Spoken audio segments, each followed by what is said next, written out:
En Venezuela sabemos que es obligatorio publicar el documento de registro de una empresa en una publicación especializada, pero sin papel en el país, cumplir con este compromiso es una locura. Con Publimercantil se acabó este suplicio. Publimercantil es el primer periódico mercantil digital de Venezuela que te permite desde casa y con rapidez cumplir con esta obligación. Solo entras a publimercantil.com, te abres una cuenta, subes los documentos de tu empresa y registras el pago. Y así, en menos de 24 horas, tienes lista tu publicación para descargarla e imprimirla en tu propia computadora las veces que necesites. Publimercantil es el periódico mercantil de los nuevos tiempos, donde tengas el registro de tu empresa por una tontería. Publimercantil, si te publica. Si lo tuyo es el gaming y las consolas, te invito a visitar Games Ground, el canal en el que encontrarás todo lo mejor sobre el mundo de los videojuegos, gameplays, noticias, comentarios y más. Visita Games Ground y acompaña a Leonardo en la fiebre por los videojuegos. Muy bien, amigos, estamos en una nueva emisión de Fin de Político. Estamos casi por llegar a los 100 programas, lo cual no es que sea un logro mayúsculo, ¿no? Porque después de que nosotros tenemos casi 8 años trabajando juntos, ininterrumpidamente, en Radio Caracas Radio, no podemos decir que es que nos sintamos como haciendo algo nuevo, pero por la característica del formato y por el compromiso que entraña, teniendo los otros compromisos que tiene Daniel en Factores de Poder, los que tengo yo con mi canal, ese gran compromiso de grabar libando, de leer libros para reseñarlos, tal, hacer el programa todos los días en Radio Caracas, sí hay como alguna cosa de la que nos podamos sentir orgullosos, porque sí hemos sostenido el formato de programa de fin de semana todo este tiempo sin interrupciones. Creo que hemos pelado como 2 semanas nada más en todos estos programas que hemos hecho. Ya tenemos más de un año. Y por razones muy puntuales. Muy puntuales. Pero bueno, estamos acá nuevamente, Daniel, y estamos acá para hablar de un tema que ya hemos abordado con anterioridad en este programa. De hecho, hace como 3 episodios atrás hablamos del tema. Lo habló Daniel incluso desde el punto de vista de establecer un manual, ya que es migrante, ya que tiene su tiempito y ha vivido su proceso en Alemania, muy particular, del tema de los migrantes venezolanos y de un tema que es el tema del momento otra vez, lamentablemente, y es la xenofobia contra los venezolanos en el mundo, pero en específico, hoy vamos a hablar del tema colombiano. Por allí hay después de que se volvió el escándalo de Perú, un escandalazo con el tema de la xenofobia, después de que está prendido el escándalo al que tú también le has hecho mucho seguimiento, Daniel, de la diputada Zulay Rodríguez en Panamá. Ahora está el tema en Colombia vivito, y fíjate que ha puesto a pugnar incluso pues eso es lo que parece que está ocurriendo, a sectores políticos de la propia sociedad colombiana. Hoy, cuando estamos grabando nosotros esto, viernes en la tarde, hay una declaración de Iván Duque, que es la reacción a lo que ha hecho Claudia López otra vez, la alcaldesa de Bogotá, a propósito de unas declaraciones sobre un asesinato de un policía bogotano en medio de un asalto bancario, y la persona que asesinó al policía es de nacionalidad venezolana. Bueno, Claudia López otra vez salió con el tema de que los índices delictivos en Bogotá están subiendo por culpa de los venezolanos, que Duque aprobó ese estatuto especial de permanencia para los venezolanos en Colombia y que hay que revisarlo bien porque definitivamente los venezolanos están causando un problema, sobre todo en la circunscripción de ella o en lo que remite a su dominio político, que es Bogotá. Y hoy Iván Duque ha salido a declarar y ha dicho cosas muy interesantes, porque fíjate tú que Iván Duque se está resteando con esto. Yo tengo unas opiniones, fíjate, con Iván Duque divididas, porque Iván Duque fue muy bullero cuando a Maduro se le montó el operativo internacional en teoría para ponerle coto. Dijo que a Maduro le quedaba poquitico tiempo en el poder y fíjate por dónde va la película.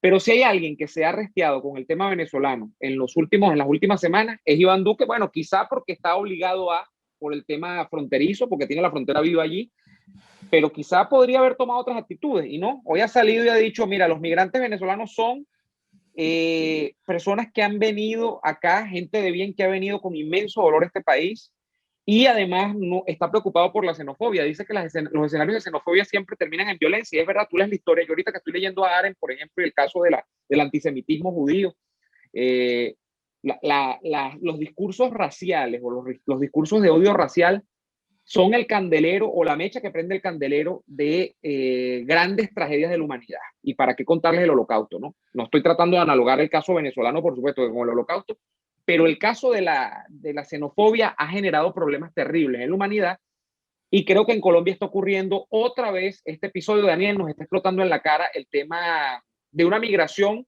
que incluso Duque se ha atrevido a afirmar que el estatuto que él está haciendo, el estatuto que él está aprobando recientemente, quiere ser un modelo mundial de inclusión de grandes flujos de migrantes en un país. La crisis venezolana ha generado una situación en Colombia donde son más de 3 millones de personas y este estatuto dicen que puede ser un modelo de cómo un país asimila a un grupo tan grande de personas en un tiempo tan limitado que ha llegado tan rápido a un país y de allí que quizás salga un caso de estudio. Para mí es interesante. Bueno, es interesante, sobre todo que Colombia. A mí me extraña la posición de esta señora, la alcaldesa bogotana, porque es una posición bogotana. Sin ánimo de caer yo en el tema de la xenofobia, me refiero a que a Colombia es como 5 países en uno, en función de sus regiones. Esa región cundiboyacense, que es donde estaría Bogotá, ha sido naturalmente reacia a las migraciones desde siempre. Yo siempre cuento la historia referida a mí por el profesor Rafael Arraiz Luca, de la famosa memoria y cuenta que en un año determinado presidente colombiano hizo en los años 40 y mostró como un logro que durante todo el año anterior no había ingresado ni un solo inmigrante al territorio colombiano. Eso te da cuenta de cómo en efecto hay una tradicional reacción neogranadina frente a la migración. Y eso tiene razón, eso tiene sus orígenes. Es que el territorio de Nueva Granada era un territorio densamente poblado, donde además de eso había una población de distintas, o sea, un crisol de poblaciones, desde la población indígena hasta la población afrocaribeña, ¿no? Y que se asentaba en distintas partes de las costas de ese país. Cuando tú te pones a ver a Colombia y a Venezuela, que tienen historias paralelas y que nos seguimos negando a verlas, usted ve a un colombiano, usted puede agarrar 5 colombianos de 5 regiones distintas y ponerlos en una sala. Y esos 5 colombianos van a ser tan distintos que usted podría caer en la tentación de no creer que todos son colombianos. Por su acento, por el tono de su piel, por los modismos al hablar e inclusive por su concepción, por su concepción del mundo. Mira que un colombiano de Medellín, colombiano de Envigado, tiene un orgullo por su región que lo lleva a chocar inclusive con sus paisanos bogotanos. Y el barranquillero está orgulloso de ser quillero y a él no le importan los prejuicios de que, bueno, que el quillero es esto, es lo otro, es tal y más cual. Entonces, yo de alguna manera puedo comprender el problema que la señora tiene, porque dentro de todos los problemas que su atormentada alma debe tener al haber sido durante tanto tiempo ella misma discriminada en una sociedad tan conservadora como la colombiana, sí hay una natural reacción al tema migratorio. ¿Por qué? Porque, bueno, porque es una cosa de choque, una cosa de golpe. El problema es Daniel, ¿no crees que va a ser más bien algo que se está perfilando como un issue de campaña electoral que va a dividir a los candidatos entre los antimigratorios y los promigración? Seguramente, pero es que el problema es que no es lo mismo ser antiinmigrante que ser antivenezolano, que es lo que la señora es. Ajá. Entonces es allí donde hay un dato. Porque así mismo fue en Venezuela. Nosotros en Venezuela éramos un país abierto, no es que éramos un país abierto a la migración, era que en realidad no nos importaba, porque el territorio es tan grande que se puede venir todo Portugal a vivir en el Estado Bolívar y todavía no lo llenan. Así es. Es la realidad y es así. Y entonces el peso que tenía sobre la economía, sobre las cosas, o sea, no hubo nunca una persona que, más allá de decir, ay, que hay unos malandros colombianos. Hay unos colombianos robando carros. Pero Daniel, yo estudié, tú me vas a perdonar, pero es que yo estudié con chamos y chamas de familias de origen colombiano y yo no recuerdo eso como un caso especialmente discriminante, pero sí había su pero no fue un gran tema en la sociedad venezolana. Pero fíjate, en Venezuela, yo te puedo hablar por un país como este, ¿no? Donde estoy ahorita, donde puede haber ciertas quejas con respecto al sistema educativo. ¿Por qué? porque en determinada región te dice, mira, necesitamos más recursos para la educación, porque como hemos acogido a tantos migrantes y hemos acogido a tantos migrantes con orígenes donde las familias grandes y numerosas son la norma, a diferencia de la idiosincrasia alemana, no tenemos cupo suficiente, porque tenemos muchos estudiantes sirios, muchos estudiantes migrantes, y no tenemos cupos suficientes entonces para todos los estudiantes que hay acá. Podría ocurrir inclusive que tú podrías sorprenderte aquí en Alemania yendo a algún pueblo y encontrarte que la escuela primaria tiene más estudiantes migrantes que estudiantes de la región, estudiantes de ese pueblo. No se ha dado, no es una cosa masiva, pero sí hay sitios donde está haciendo, donde en efecto está haciendo así. Entonces, ¿qué termina ocurriendo? ¿Qué termina pasando con todo esto? Con todo esto termina pasando lo siguiente. En Venezuela jamás hubo una queja de que a mí me negaran un cargo de trabajo para hacer un extranjero. O de que a mí me negaran un cupo en la escuela porque se lo dieron a un colombiano. O que me negaran el cupo en la universidad para hacer un colombiano. Eso jamás ocurrió en Venezuela. Y lo dice un estudiante de escuela pública y de liceo público y de universidad pública. Yo una sola vez recuerdo haber vivido una situación difícil con una peruana, por cierto. En momentos en que a mí me llaman a dar una crisis gravísima que tiene la Universidad Simón Bolívar en la sede del Litoral por ausencia de profesores, y a mí me pidieron que diera por emergencia una materia para la cual estaba preparado y la di, el comercio exterior, en la Escuela de Comercio Exterior. Una experiencia muy bonita, un solo trimestre. Pero yo fui por emergencia, o sea, yo a pesar de que me hubiese encantado hacer vida académica en esa universidad, de verdad que las condiciones que yo tenía en aquel momento de mis actividades no me lo permitían. Y yo recuerdo que había una profesora peruana, y esa profesora peruana daba la misma materia que yo. Y esa profesora, yo le sentía ya la preocupación, el estrés, la presión de sentir que había otro profesor venezolano que estaba dando la materia, que acababa de entrar por emergencia, que el semestre siguiente iba a haber una sola plaza disponible. O sea, yo sentía la presión de la señora y sentía su hostilidad.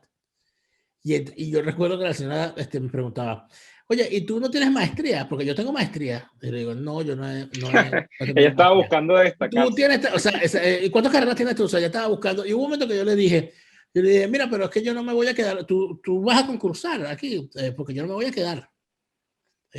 ¿No te vas a quedar? Digo, no, yo no aspiro a quedarme acá, porque yo tengo demasiadas actividades y comprometerme aquí sería una responsabilidad con la universidad. Entonces ella como que quedó, ajá. Entonces yo sí sentía que ella tenía porque ella dijo, si este concursa yo no quedo, porque este es venezolano. Me imagino que era lo que ella pensaba, ¿no? Que iba a haber esa preferencia, que es mentira, porque ¿cuántos profesores extranjeros no tuve yo en la UCB? Unos cuantos. Y no solamente en la UCB, bueno, en otras universidades igual. Y te repito, nunca fue un tema. Mira, tú sabes que me llama a mí la atención, que con el caso de la López, no lo digo despreciativamente, así se le dice en España, la no sé qué, le ponen por el apellido. Oye, en Venezuela también. Asume una posición que típicamente cualquier observador de estos que dicen, bueno, vamos a revisar los casos de xenofobia o los casos de movimientos antimigración en cualquier país. Estas son las posiciones generalmente de los partidos de derecha conservadoras, que son posiciones donde hay una reivindicación nacionalista y donde generalmente esa reivindicación nacionalista pasa por culpabilizar de algunos de los problemas que tiene el país a los migrantes y a determinados grupos dentro de esos migrantes, como tú has dicho. En este caso está personalizado, son los venezolanos. Y la López fue como una gran estrella ella tiene como 2 o 3 años en la alcaldía, creo 2 años, en la alcaldía de Bogotá, cuando ella llegó, porque bueno, como ella es miembro de la comunidad LGTBI, dicen, no, esta es una mujer que va a ser una adalid del progresismo dentro de la sociedad colombiana, que es una sociedad conservadora, es la representante además de un partido que no está comprometido con el establishment, aunque yo creo que ya se ha mimetizado, que es el partido verde, el partido de Mocus y el partido donde salió Fajardo.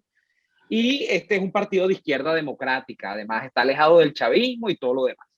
Va a ser interesantísimo, Daniel, cómo esto va a matizar el discurso de las izquierdas y de las derechas en Colombia, que sí existen, allá más o menos están expresadas, porque la derecha colombiana empezando por el papá de los helados, que es Álvaro Uribe Vélez, ha sacado declaraciones sobre esto y se ha asumido como una derecha reivindicadora de la hermandad entre Venezuela y Colombia y de los movimientos migratorios, Bueno, lo cual probablemente tiene que ver con lo Bueno, que tú dices seguramente. ¿De dónde viene claro. Uribe? Es de dónde viene Uribe, en la región geográfica colombiana, ¿no? Acuérdate Pero que, es mira, interesante. pero que fíjate que los liberales, el tema de los liberales y los conservadores, es fácil de alguna manera hacer ciertas determinaciones. Los conservadores originarios, ¿no? Cuando surge el Partido Conservador, son los bolivarianos. Son los que desde Bogotá y desde la región Cundinamarca, Boyacá y Bogotá asumen que hay que hacer lo que el Libertador quería hacer. La Unión Colombiana, mantener las fronteras de esa Unión Colombiana, un Estado centralizado. Ese es el ideario de ese partido conservador. El Partido Liberal es el que agrupa a los seguidores de las ideas de Santander, Antibolivariano. que más que antibolivariano, ¿verdad? Era un personaje, o sea, Santander era de Cúcuta, ¿no? Ya eso te da o sea, no era del centro, ¿no? No era de Bogotá, no era bogotano, sino que ya en su planteamiento, más que antibolivariano, es anticentral, anticapital, antibogotá. Entonces ya allí, ¿verdad? Tú ves cómo el liberalismo era un partido fundamentalmente volcado hacia las zonas rurales colombianas. Y como el Partido Conservador era un partido más urbano, más de los terratenientes, más de las oligarquías urbanas. No querría decir esto que no había oligarquías en el Partido Liberal, no las había, pero las oligarquías del Partido Liberal poco a poco se fueron quedando. Las oligarquías ligadas a la actividad agropecuaria y las oligarquías conservadoras se fueron trocando más en estas oligarquías manufactureras del sector bancario e industrial. Esa pequeña particularidad ¿dónde ubicas Uribe? Uribe es un liberal. Uribe viene los liberales. Uribe es un liberal rebelde que bueno, que se desgajó del liberalismo, pero que viene de las entrañas del sistema liberal, de una familia liberal además, donde la cosa es por familia, donde los Uribes son liberales y los Vélez también. ¿Entiendes? Y donde los Santos son liberales, y punto. Y ahí habrá sus matices. Porque es que este es liberal bogotano, pero este es liberal paisa. Esos son los pequeños, esos son los detallazos. Entonces, en esos detallazos, no es lo mismo un hombre como Uribe, con su origen y con su actividad, que muy probablemente la actividad de un agropecuario colombiano está vinculada con Venezuela, porque la actividad agropecuaria colombiana y la actividad agropecuaria venezolana ha estado hermandada porque tienen los mismos llanos, están en las mismas zonas. Bueno, pero ¿y acaso qué era Gómez, pues? O sea, ¿de qué vivía Gómez? Claro, no así con posiciones más centralistas dentro de la urbe, como es Bogotá, que es otra cosa. Y eso explica la posición Bogotá. Yo le doy muy poco vuelo a esa posición de la señora Claudia López. No porque no consiga quien diga que es verdad, ¿no? Sí, ya basta venezolano. Va a conseguir quien lo diga. El problema es que a ella se le presenta un problema con su voto electoral originario. Porque ella no fue electa allí por los conservadores bogotanos bolivarianos que creen en la Santa Madre Iglesia y en una sociedad patriarcal estructurada con estamentos. Ella fue electa allí por gente que está en contra de esa posición. ¿Ves? Eso es lo interesante. Esa es la contradicción interesante. Entonces, por eso es que tú ves a tanta gente de su propio movimiento diciéndole, pero bueno, señora, ¿usted qué está haciendo? Quiero insistir ya para terminar, en que esto es mi pronóstico, esto va a salpicar el discurso en general de los candidatos a presidente de la República de Colombia en el año 2022. Y va a ser interesante porque Iván Duque no va a ser candidato, Daniel. Creo que ya se ha oficializado esta semana. Duque no va a presentarse a la reelección lo cual ya es una confesión un poco bueno, de los tintes que ha tomado su gobierno, que quizá no es el más repudiado, pero ha sido un gobierno, como yo lo he caracterizado, con todo el respeto del mundo, un gobierno gris, donde digamos que entre las medidas más importantes está esta para los venezolanos, quizá eso hay que agradecérselo de por vida. Es una medida que va a permitir que muchos venezolanos tengan bancarización, salud, educación, y bueno, que las cosas marchen en orden para 2 millones, por lo menos, por la medida chiquita de venezolanos que han entrado en los últimos años a Colombia.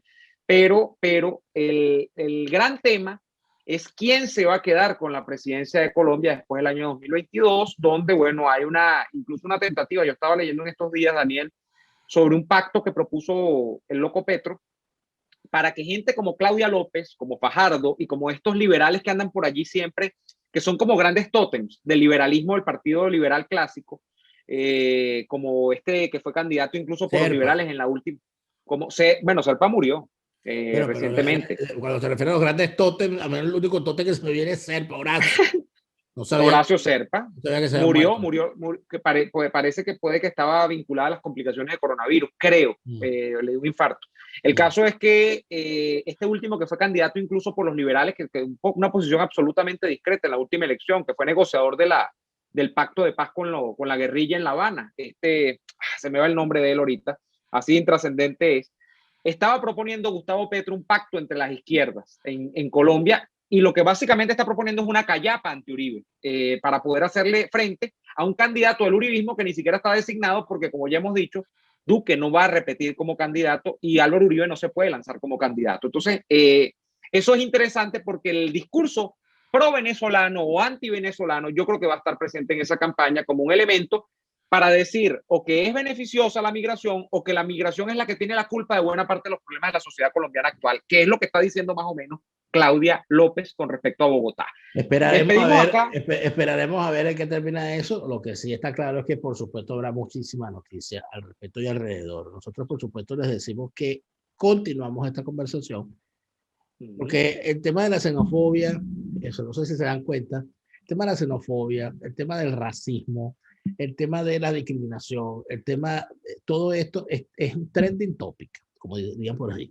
Es un tema en el que no es Venezuela, no es los venezolanos, no, es que hay un tema mundialmente que se está discutiendo. Y todo tuvo su clímax en el famoso movimiento de Black Lives Matter en los Estados Unidos, y que bueno, que la cosa cogió velocidad y se ha convertido en un tema que ya uno no haya ni por dónde agarrarlo. Pero tiene que ver con algo más importante, Daniel, que es que hay grandes flujos migratorios moviéndose en todo el mundo. Y que hay sociedades distintas, muy distintas, inclusive racialmente, interconectándose y creándose fenómenos como, por ejemplo, un príncipe pelirrojo casándose con una muchacha morena y con todas las consecuencias que se pueda traer. En el comentario destacado de este video van a conseguir el enlace a la segunda parte de esta conversación. Nosotros le agradecemos muchísimo por haber estado en este fin de político. Gracias a la gente de Binostro y a la gente de Polimercantil por su soporte a estos contenidos y, por supuesto, a todos los que se suman a nuestras cuentas en Patreon, patreon.com/delaraf, patreon.com/neguadolfo. Con tu apoyo y tu suscripción no solamente nos ayudas a seguir, sino que como recompensa podrás estar, si estás en el plan full suscrito, tener acceso a la grabación y al tras cámaras de cada uno de nuestros programas. Gracias a todos por haber estado acá. Nos reencontramos en mi canal, en La Ñapa.